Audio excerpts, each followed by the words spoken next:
Click the link to join the channel here over at Subscribestar. Quick little Sunday stream for you. So you don't hate the lying press enough. You think you do. You don't, but eventually you will.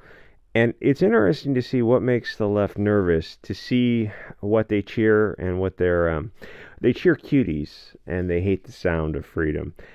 And it's also odd that the reporter mentioned Epstein in the framing as if it was a left-wing thing that he had to defend. He says, in Richmond, north of Richmond, blasts taxes, obese people on welfare, and alludes to Epstein. Weird that weird. It's weird what bothers the left.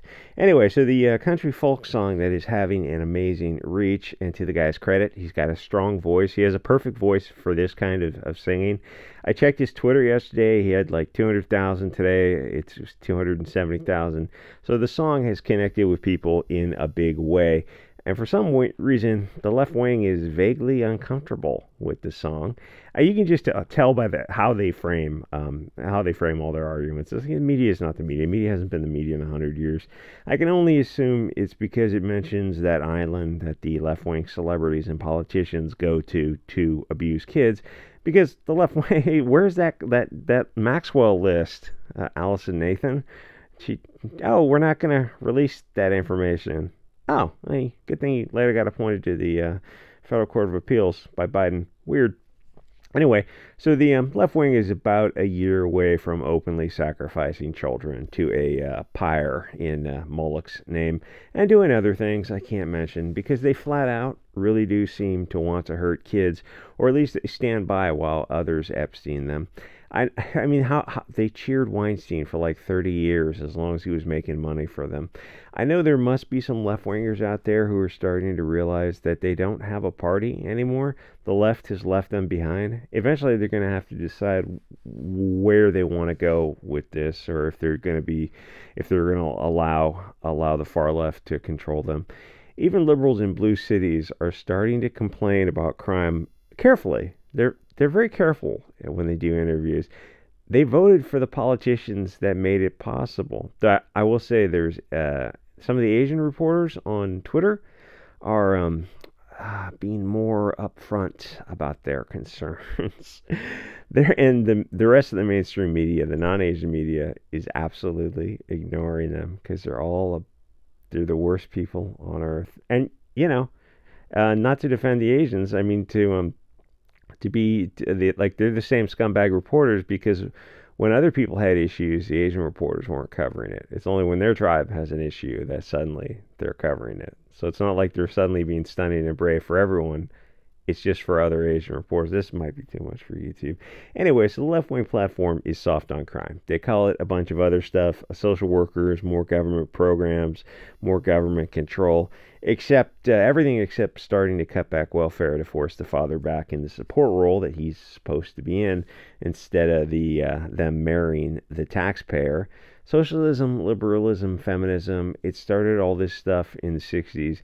It took decades to get here. The liberals don't want to admit that it takes strong kids and extended families to raise kids. Kids need their tribe and they need the resources of parents and grandparents. The left talks about generational wealth. The simple reason they don't have it is in the word itself. It's generations of intact patriarchal families, saving, investing, and teaching.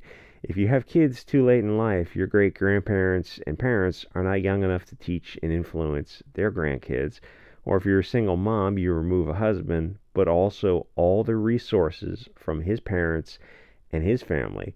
If you have two generations of single moms, you have zero generational wealth and zero resources to give or to teach the kids. It's an absolute failure of a society that this is all just calmly accepted. Which, if you look around America, it's not looking too good, which is one of the reasons his song struck a nerve. People know America is off track.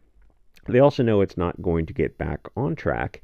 So the song is heavy because people are starting to awaken to the idea that they're going to have to do something about this because the politicians are too busy taking your taxes and laundering them through Ukraine and those other countries to their benefit, which is weird because America has drug-addicted homeless tent cities. That's just accepted now. That's just a part of American life. People have given up on even addressing the issues. It's just part of California, Oregon, Washington, a growing second society. My point being, your tax dollars go overseas to other foreign countries. Doesn't anyone think that's weird and perhaps want to stop that? No politician runs on the idea of cutting foreign aid and maybe cutting taxes. It's not even an option for politicians on the left or right. I don't think they even ever address homelessness, because then if they did, they'd have to do something about it. Gavin Newsom is running for president and will probably be given the election, except that California looks like a third world hellhole.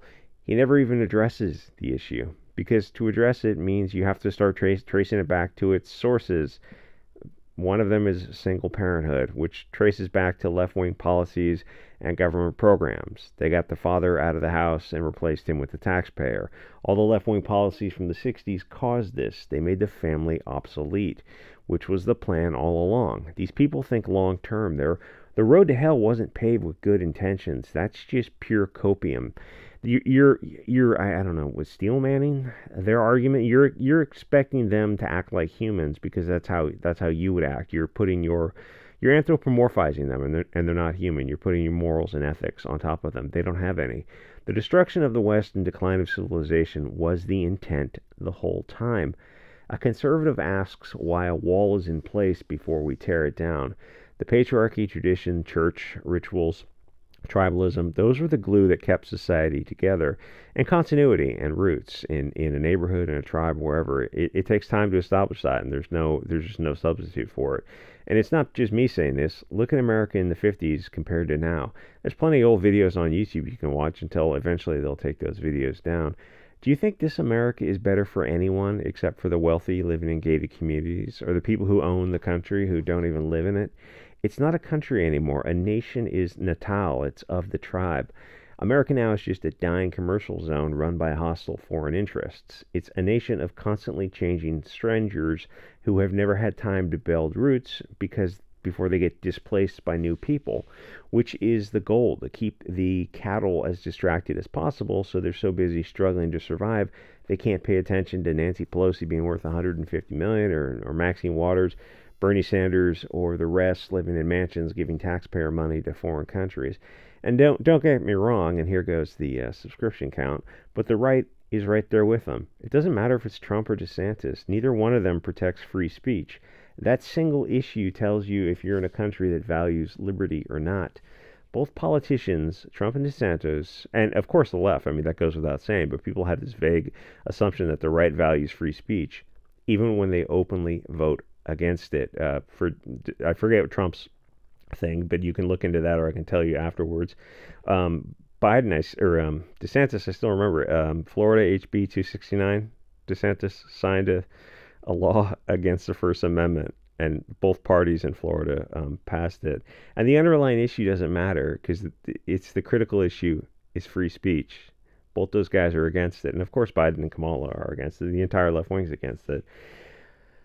Pretending they're not is just lying to ourselves. We don't deserve better than Trump or Biden, because we never actually do anything to change the country. And heaven forbid a right of center group peacefully assembles, because the normie right will, the first thing they do is immediately call them feds. And you look at them and go like, so you've just prohibited any peaceful assembly whatsoever, literally like founding father stuff, exercising your constitutional rights, because anytime anyone does anything, you call them feds and bad actors, because they themselves don't want to get off the couch.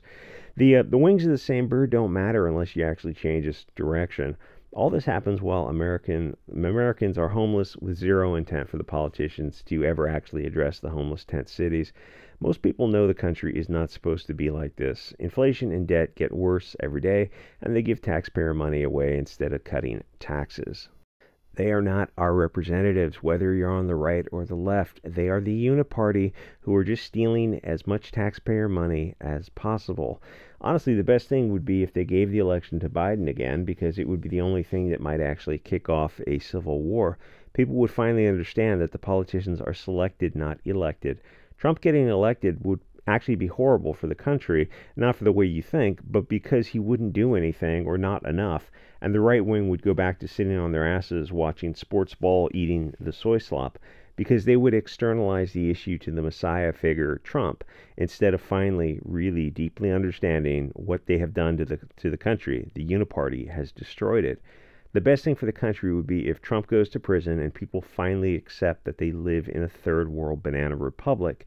There's no America unless you fight for it. The commies fought for America for 100 years. They've been eroding away at it, and finally they accomplished their goals. They destroyed it. So yeah, no wonder this guy's song caught on.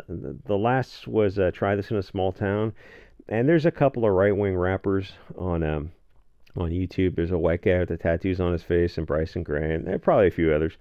The right owns resistance and the protest songs, which is hysterical. And like, I'm not just trolling the left. I know you're not listening to this by saying that. I mean, what else would you call it? The right is the counterculture right now. Antifa, like, you think, go listen to like punk rock or mainstream rock or any kind of like alt rock or any kind of left wing music. It's like you listen to all that music, you're like, this is just raging for the machine. All of it is. They don't say anything because they'd get canceled and the music just wouldn't get out there. Antifa is funded by the bankers and backed by every media and mainstream industry. BLM openly stole billions of dollars and nothing happened to them.